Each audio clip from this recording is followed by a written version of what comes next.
गांव में दो भाई रहते थे, श्यामलाल और रामलाल। रामलाल की शादी हो चुकी थी और आज रामलाल अपने भाई श्यामलाल और माँ रोहिणी से मिलने घर आया था। अरे रामलाल बेटा, तू आ गया। कैसी कट रही है तेरी जिंदगी? माँ, सब बढ़िया है, लेकिन एक जरूरी बात करने आया हूँ। अब समय आ गया है कि हम दोनों भाई अपना अपना हक ले लें। मेरा मतलब है, माँ, बंटवारा कर लेते हैं। बंटवारा?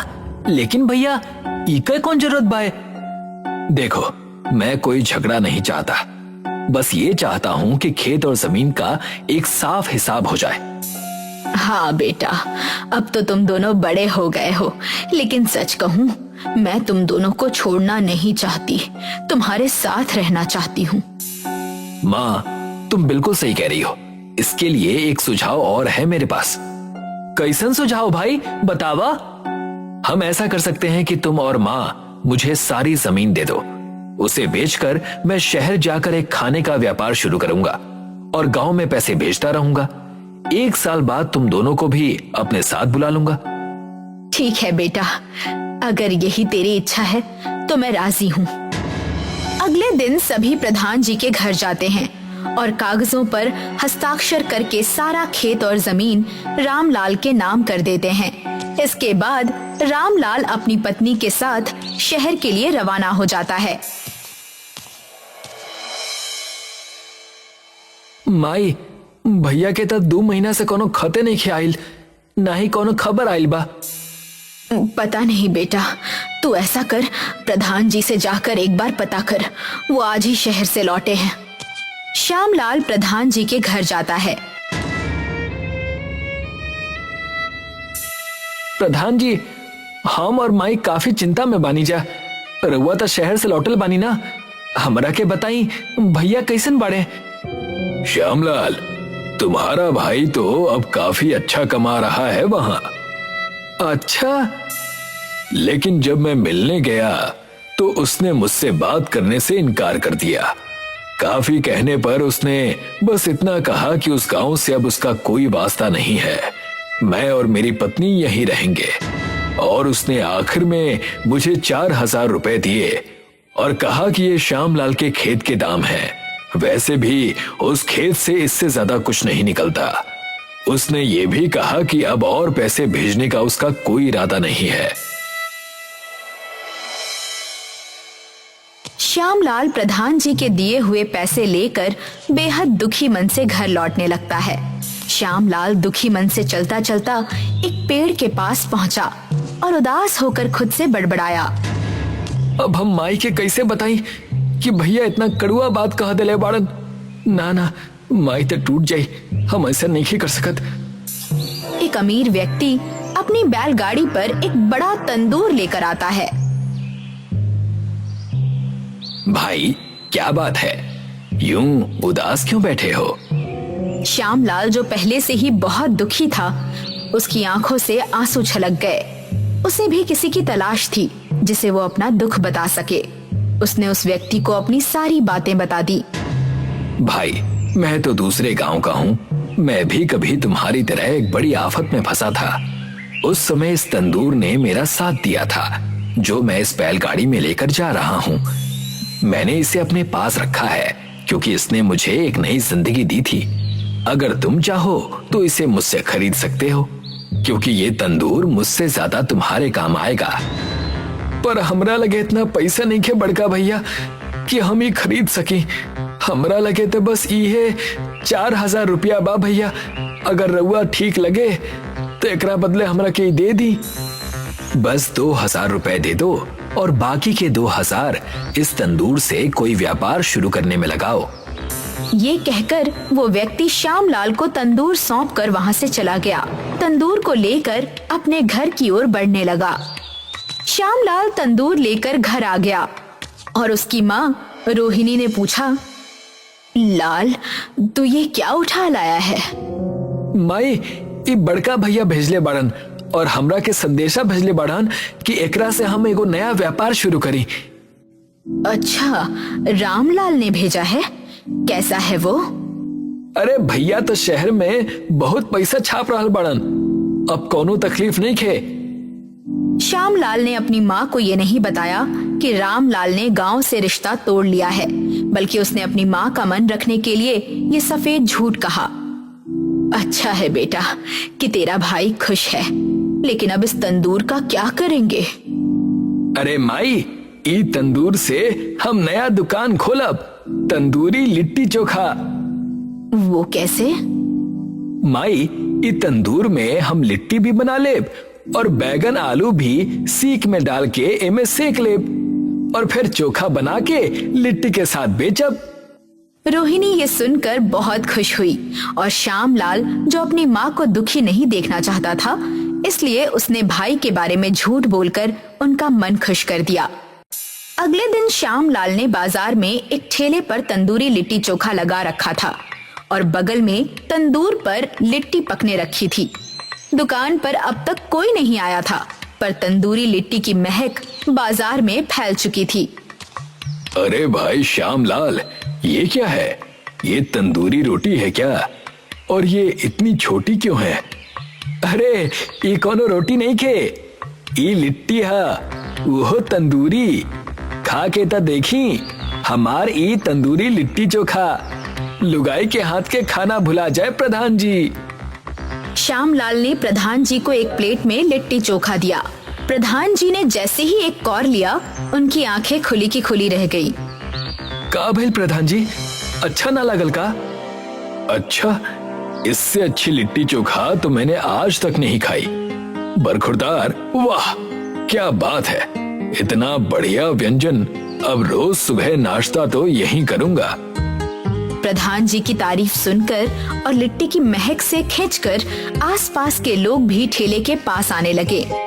श्यामलाल ने सभी को लिट्टी चोखा परोसा और देखते ही देखते सारी लिट्टी खत्म हो गई और लोग वहीं खड़े होकर इंतजार करने लगे। अरे श्यामलाल बेटा, हमारे लिए कुछ बचा भी है या सब बांट दिया? माफ करिए मौसी जी, पर आज तक सारा लिट्टी समाप्त हो गई बा। बेटा कल और लगाना, पूरे गांव में तेरी लिट्टी की ही बातें हो रही हैं, हमें भी खाना है। ठीक बा मौसी जी, काल आई तो सही, रउआ लिट्टी जरूर मिल जाई। इसके बाद श्यामलाल घर गया और अपनी माँ को दिखाया कि आज पहले ही दिन उसने 2000 रुपए कमाए हैं। बेटा, ये तो तूने 3 घंटे में अच्छे पैसे कमा लिए।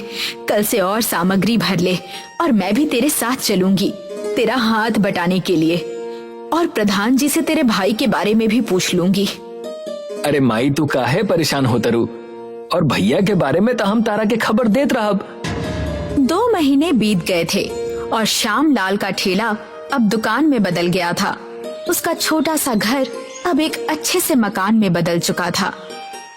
माई, हम दुकान खातिर निकला तनी, और हाँ, बड़का भैया के हालचाल बढ़िया बा, प्रधान जी खबर देले रहलन। ठीक है बेटा, मैं भी आज बाजार आऊंगी, शायद फिर तेरी मदद करने। ठीक बा माई, जब तो हर मन करे आ जाइए। श्यामलाल वहां से निकल गया। तभी रामलाल उसके घर आ गया। उसका चेहरा लटका हुआ था और वो शर्म से बोला, माँ। रामलाल बेटा, तू ही है ना? 1 वर्ष से ऊपर हो गया तो घर नहीं आ पाया, और ये मुंह क्यों लटका रखा है तूने?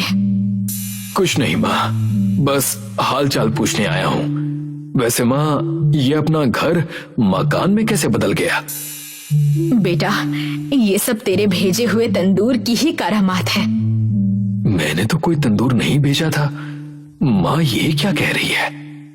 तूने ही भेजा था ना? हाँ माँ, मैंने ही कहा था श्यामलाल से।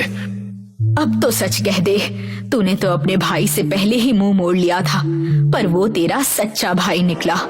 उसने तेरी हर कमी को छुपाया और अब तुझमें इतनी भी शर्म नहीं बची कि अपनी माँ के सामने सच बोल सके।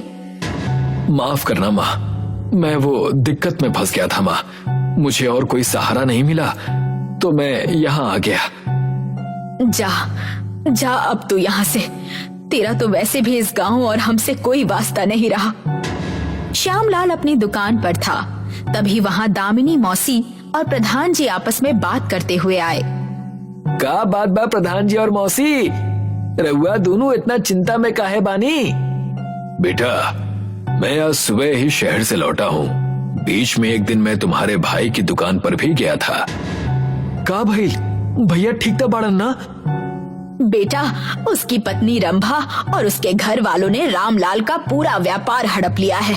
मैं भी अभी दूसरे गांव से ये खबर सुनकर आ रही हूँ। ई रउआ का कहा तनी मौसी? रामलाल ने सारा व्यापार अपनी बीवी के नाम से खोला था और जैसे ही व्यापार बढ़ा, रंभा ने उसे छोड़ दिया और अपने परिवार के साथ मिलकर सब कुछ हड़प कर रामलाल को भगा दिया। और बड़का भैया वो ठीक था बाड़न ना? तुम्हारे भाई ने जो तुम्हारे साथ किया, उसके बाद भी तुम उसकी चिंता कर रहे हो? जोन बीत गई प्रधान जी। ऐसे बड़ा दंड और का होई हमरा भैया खातिर? मुझे नहीं पता कि अब वो कहाँ है। श्यामलाल दुकान बंद करके घर गया और अपनी माँ को सारी बात बताई। बेटा, पर मैंने तो रामलाल को यहाँ से जाने के लिए कह दिया था। जा बेटा, उसे ले आ। श्यामलाल तुरंत रामलाल को ढूंढने के लिए भागा। गांव के उसी पेड़ के पास पहुंचा जहां पहले उसे वो अमीर व्यक्ति मिला था। रामलाल वहीं सिर पकड़े बैठा था। भैया, रउआ हमरा साथे घर चली। मैं घर कैसे जाऊं पगले? किस मुंह से जाऊं वापस? अब तो माँ भी मुझसे गुस्सा है। मैं खुद को शीशे में भी नहीं देख सकता। भैया, हम तब माई के कबो बतेले ही नहीं की कि तू का कैले बड़ा, पर का ना कि वो तब माई ही है ना, अपन बच्चा के झूठ जान जाले। हाँ भाई, सही कहा तुमने। भैया, तू वैसे ही बहुत दुख झेल ले बड़ा। अब घरे चला, हमनी के दोनों भाई मिल के दुकान चलावल जाई और माई के ख्याल रखल जाई। रामलाल और श्यामलाल खुश होकर अपने घर की ओर बढ़े। जैसे ही दोनों घर पहुंचे, मेरे राम और श्याम, एक लिट्टी तो एक चोखा, तुम दोनों साथ में ही अच्छे लगते हो। रतनपुर गांव के 3 दोस्त रमेश, सुरेश और मुकेश शहर जाकर पैसे कमाने का निश्चय करते हैं। रमेश, सुरेश और मुकेश बचपन के दोस्त होते हैं और तीनों में बहुत प्यार होता है। रतनपुर गांव में उन्हें नौकरी नहीं मिल रही होती है, इसलिए तीनों शहर की ओर निकल जाते हैं। 4 दिनों तक लगातार बारिश होने से बहुत से लोगों का बहुत नुकसान हो गया है। मेरे पास तो जो बचे खुचे पैसे थे वो भी खत्म हो गए। शहर जाकर कोई नौकरी मिल जाए तो ये गुजारा चले। हाँ भाई, मेरा भी कुछ ऐसा ही हाल है। उस बारिश में तो हमारे घर की फसल भी बर्बाद हो गई। अब घर पर खाने की भी किल्लत होगी। बारिश में तो मेरा आधा घर ही ढह गया। मेरे माता पिता इस इंतजार में हैं कि मैं शहर से कुछ पैसे कमा कर लाऊंगा तो घर को वापस से बनवा लूंगा। वो तीनों चलते चलते एक नदी के सामने पहुंच जाते हैं। उस नदी के ऊपर एक पुल बना था, पर बारिश ज्यादा होने के कारण पुल टूट गया था। अरे भाई, ये पुल तो टूट गया है। शहर तो नदी के उस पार है। अब हम नदी कैसे पार करेंगे? हाँ, यहाँ तो कोई नाव भी नजर नहीं आ रही और हमारा शहर जाना भी जरूरी है। अब हम क्या करें? क्या हमें तैर कर नदी पार करनी होगी? मुझे तो कोई और रास्ता नहीं दिखता। लगता है हमें तैर कर ही नदी पार करनी होगी, पर बारिश के कारण नदी में पानी भी बहुत ज्यादा है, इसीलिए हमें बहुत सावधानी बरतनी होगी। रमेश, सुरेश और मुकेश उस नदी में कूद जाते हैं। नदी में पानी बहुत ज्यादा होता है, इस वजह से उन्हें बहुत परेशानी होती है और जान का खतरा होता है। बड़ी मुश्किल से वो तीनों दूसरे छोर तक पहुंचते हैं। वहां पहुंचते ही सुरेश के हाथ में एक चिराग होता है। सुरेश, ये तेरे हाथ में क्या है? तुझे ये नदी में मिला क्या? हाँ यार, तैरते वक्त ये चीज मुझसे टकराई तो मैं इसे लेकर आ गया। ये देखने में तो किसी चिराग की तरह लग रहा है। क्या हम इसे बेचकर पैसे कमा सकते हैं? ये तो अलादीन के चिराग की तरह लग रहा है। सुरेश, रगड़ के देख, शायद इससे जिन बाहर आ जाए। सुरेश उस चिराग को रगड़ता है और उसके अंदर से सच में एक जिन बाहर आ जाता है, जिसको देखते ही सुरेश, मुकेश और रमेश के होश उड़ जाते हैं। जिसने मुझे बाहर निकाला उसका भला हो। इतने दिनों से उस नदी में मुझे बहुत ठंड लग रही थी और बाहर निकलने का जी कर रहा था, पर कोई मिल नहीं रहा था। हुकुम मेरे आका, मैं आपकी क्या सेवा करूं? सुरेश, मुकेश और रमेश एक दूसरे को देखते हैं और फिर जिन की तरफ अविश्वासी आंखों से देखते हैं। अरे आप लोग बस मुझे देखते रहेंगे कि कुछ कहेंगे भी? हुकुम करिए, आपका हुकुम मेरे सिर आंखों पर। तुम हमारे लिए क्या क्या कर सकते हो? जो आप बोलेंगे वो सब कुछ, पर हाँ, कोई गलत काम नहीं करता मैं। हम सब शहर जाकर पैसे कमाना चाहते हैं, क्या तुम उसमें हमारी मदद कर सकते हो? हाँ, मैं कर सकता हूँ। मैं पैसे कमाने में आप लोगों की मदद कर सकता हूँ। अच्छा, लेकिन कैसे? आप तीनों शहर जाकर होटल खोल लो। मुझे जादुई तंदूरी रोटी बनानी आती है। होटल में मैं जादुई तंदूरी रोटी बनाऊंगा और आप तीनों बेचना। फिर देखना, आपके पास पैसा ही पैसा होगा। पर हम होटल खोलेंगे कैसे? हमारे पास इतने पैसे नहीं हैं। हमें उधार लेना पड़ेगा। फिर जब हमारे पास पैसे वापस आएंगे तब हम उधार के पैसे चुका देंगे। रमेश, सुरेश और मुकेश जिन को लेकर शहर पहुंच जाते हैं। वहां पर उधार के पैसे से एक होटल खोलते हैं। उस होटल का नाम जिन खाना रखते हैं और उसकी स्पेशलिटी तंदूरी रोटी होती है। जिन जो तंदूरी रोटी बनाता वो बहुत ही स्वादिष्ट होती और लोगों को बहुत पसंद आती। कुछ ही दिनों में उनका होटल बहुत तरक्की कर लेता है और उनकी अच्छी कमाई होने लगती है। उनके होटल पर तंदूरी रोटी खाने के लिए लोगों की भीड़ लगने लगती है। जिन, तुमने तो हमारी जिंदगी बदल दी। तुम्हारी जादुई तंदूरी रोटी तो लोगों को बहुत पसंद आई। तंदूरी रोटी में अलग ही जादू है। हम तुम्हारा एहसान कभी नहीं भूलेंगे। क्या तुम हमें अपनी तंदूरी रोटी का राज बता सकते हो? मेरे आका, ये हम जिन्न लोगों की सीक्रेट रेसिपी है।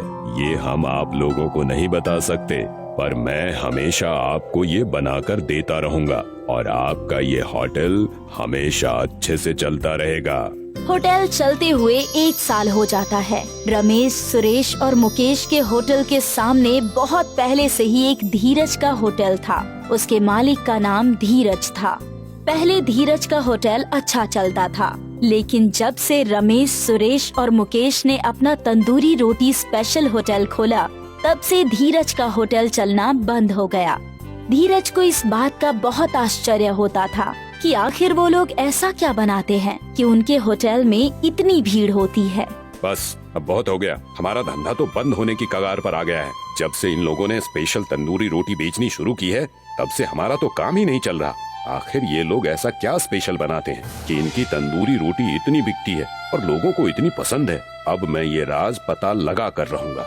धीरज रमेश, सुरेश और मुकेश का सीक्रेट पता करने पीछे लग जाता है। वो एक दिन सुबह सुबह उनके किचन में चुपके से घुस जाता है और वहीं बैठ जाता है। वो देखता है कि जिन अपने चिराग से निकलता है और तंदूरी रोटी बनाने लगता है। अच्छा, तो ये राज है। अब मैं बताता हूँ इन लोगों को। इनका जादुई जिन्न ही मैं चुरा लूंगा, फिर वो मेरा हुक्म मानेगा और मैं भी बहुत अमीर बन जाऊंगा। धीरज रात में रमेश, मुकेश और सुरेश के होटल में घुसता है और जिन का चिराग उठाकर अपने होटल में ले जाता है। अब आएगा ना मजा। धीरज चिराग को जोर से रगड़ता है, पर उसमें से जिन निकलने की जगह चिंगारी निकलती है और उसका होटल जलने लगता है। धीरज डर जाता है और उसकी राख को वहीं पर गिराकर दौड़कर रमेश, सुरेश और मुकेश के होटल में जाता है। बचाओ, बचाओ, आग, आग, बचाओ! रमेश, सुरेश और मुकेश उठकर आते हैं और धीरज के होटल में पानी मारने लगते हैं, पर उस पानी से होटल की आग बुझने का नाम ही नहीं ले रही होती। मुकेश धीरज से कहता है, अरे भाई धीरज, किस चीज से ऐसी आग लग गई है जो बुझने का नाम ही नहीं ले रही? आग तो देखने में बड़ी अजीब लग रही है। धीरज के पास अब सच बोलने के सिवा और कोई रास्ता नहीं बचता। वो तीनों को सारी बातें सच सच बता देता है कि उसने उन लोगों का चिराग चोरी कर लिया था। वो तीनों ये बात समझ जाते हैं कि जिन नाराज हो गया है, इसलिए धीरज के होटल को जला रहा है। धीरज भाई, हमने तुमसे ये उम्मीद नहीं की थी। चोरी करने का यही सबक होता है। रुको, मैं जिन्न को शांत करने की कोशिश करता हूँ। सुरेश दौड़ता हुआ होटल के अंदर जाता है और जिन के चिराग को उठा कर लाता है। उसे अपने हाथों में रखकर वो जिन को मनाने की कोशिश करता है। और उसे शांत होने को कहता है। सुरेश की बात सुनकर जिन शांत हो जाता है और धीरज के होटल की आग बुझ जाती है। जिन वापस अपने चिराग में आ जाता है और उस चिराग को सुरेश ले जाकर अपने होटल में रख देता है।